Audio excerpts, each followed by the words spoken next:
একই মাঠ, একই বয়সের তারকা, তবু মানসিকতায় আকাশ পাতাল পার্থক্য। এখানেই ধরা পড়ে আর্জেন্টাইন আর ব্রাজিলিয়ান ফুটবলারের মেন্টালিটির ফারাক। যেখানে মাদ্রিদ শিবিরে ইগো উস্কানি আর নানা কারণে তুচ্ছ তাচ্ছিল্য করা হয় মাস্তানতুনোকে, আচরণে ভিনি রদ্রিগোর সঙ্গে দূরত্ব তৈরি হয়, ঠিক সেখানেই আর্জেন্টাইন শিবিরে দেখা যায় সম্পূর্ণ উল্টো ছবি। চেলসিতে এনজো ফার্নান্দেজ যেন মাঠের ভেতরের বড় ভাই এস্তেফাও উইলিয়ানের। চাপের মুহূর্তে এস্তেফাওর পাশে দাঁড়িয়ে ঢাল হয়ে ওঠে। এই পার্থক্যই ম্যাচের গল্প বদলায়, দলকে আলাদা করে চেনায়।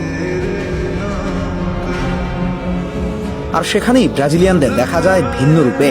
এর সবচেয়ে একটা বড় উদাহরণ হতে পারে সম্প্রতি চেলসি থেকে এস্তেফাও উইলিয়ানের ছুটি মঞ্জুর। এই 18 বছর বয়সী তরুণ বিভিন্ন কঠিন সমস্যার মধ্যে দিয়ে যাচ্ছিলেন। এর জন্য চেলসি থেকে তিনি ছুটি চেয়েছিলেন পরিবারের সঙ্গে থাকবেন বলে। ঠিক তখনই এগিয়ে এলেন এনজো ফার্নান্দেজ। তার ব্যক্তিগত সংকট যখন পুরো দলকে নীরব করে দিয়েছে, তখন সবচেয়ে আগে তার পাশে দাঁড়ান আর্জেন্টাইন মিডফিল্ডার এনজো। ড্রেসিং রুমে যেমন তেমনি ব্যক্তিগতভাবে এস্তেফাওকে মানসিক শক্তি জুগিয়েছেন তিনি।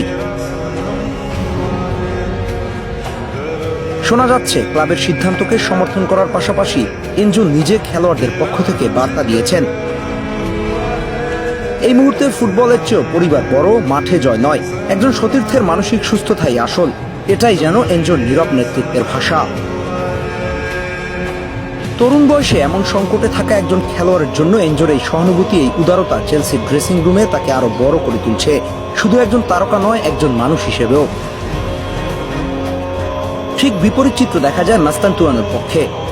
ওর বয়সও এস্তেফাওর কাছাকাছি। মাদ্রিদের মতো এত বড় জায়ান্টস ক্লাবে এসে নিজেকে মানিয়ে নিতে একটু সময় লাগে। সেই সময়টাতে সিনিয়রদের উচিত খেলোয়াড়দের সহায়তা করা, কিন্তু এই আর্জেন্টাইনদের ক্ষেত্রে অনেক সময় দেখা গেছে একেবারে ভিন্ন চিত্র। মিডিয়ায় খবর প্রকাশিত হয়েছিল ওকে ব্রাজিলিয়ান সিনিয়ররা ঠিকভাবে দেখতেই পারে না, খেলার মধ্যে দেখা যায় ঠিকমতো পাস দেন না, কিংবা দেখেও দেখেন না। অথচ হওয়া উচিত ছিল একজন তরুণ খেলোয়াড় হিসেবে ভিনি রদ্রিগো এমবাপ্পেদের সহায়তা করা। মহাদেশীয় বিভেদ ভুলে কিন্তু মাস্তানের ক্ষেত্রে তার পুরোটাই উল্টো হয়েছে।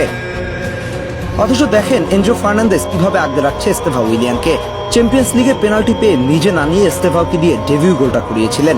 এখানেই আসলে পার্থক্য আর্জেন্টাইন আর ব্রাজিলিয়ানদের মানসিকতায়। আহমেদ হাসনাইন খান, টিম স্পোর্টস।